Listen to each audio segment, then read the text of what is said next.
So having seen the unfolding events in Gaza, the deliberate destruction of infrastructure, hospitals, schools, killings of civilians, killings of children, seeing them maimed and wounded in thousands, I was quite outraged and really quite, I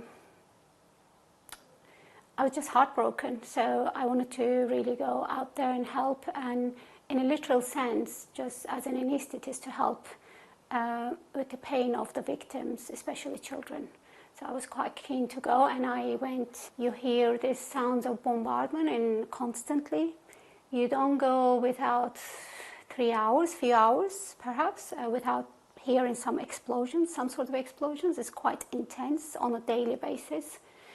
And you're immediately surrounded with like large crowds of people, children, donkey cars spilled out everywhere, and they're constantly going in, moving in every direction, constantly seemingly in search of something. I mean, everyone I met in Gaza, every patient, every healthcare worker had some horror stories. Some had some horror stories of survival and loss.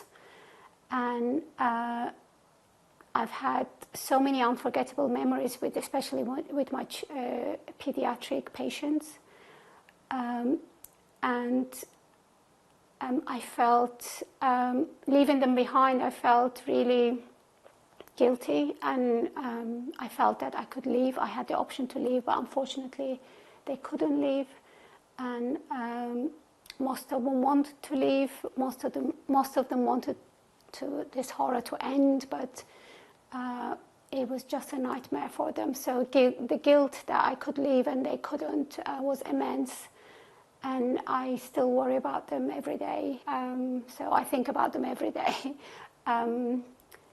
It's not an easy thing to go through as a human being and as a doctor.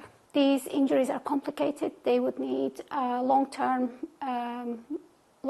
sort of treatment in terms of physiotherapy, reconstructive surgeries. A lot of amputees would need artificial limbs, for example, and unfortunately there is no possibility of this kind of care in Gaza. So life in Gaza is uninhabitable. It's really a life, hell on earth. The life order, as you know, is completely collapsed in Gaza. There is no access to healthcare, there is no access to food, there is no clean water, there is no electricity, there is no schooling. People are just out on the street. Children are out on the streets at all times. And there's this sense of chaos and this sounds of bombardments and bombings at constantly, non-stop. It's just there is a sense of chaos and this disorder.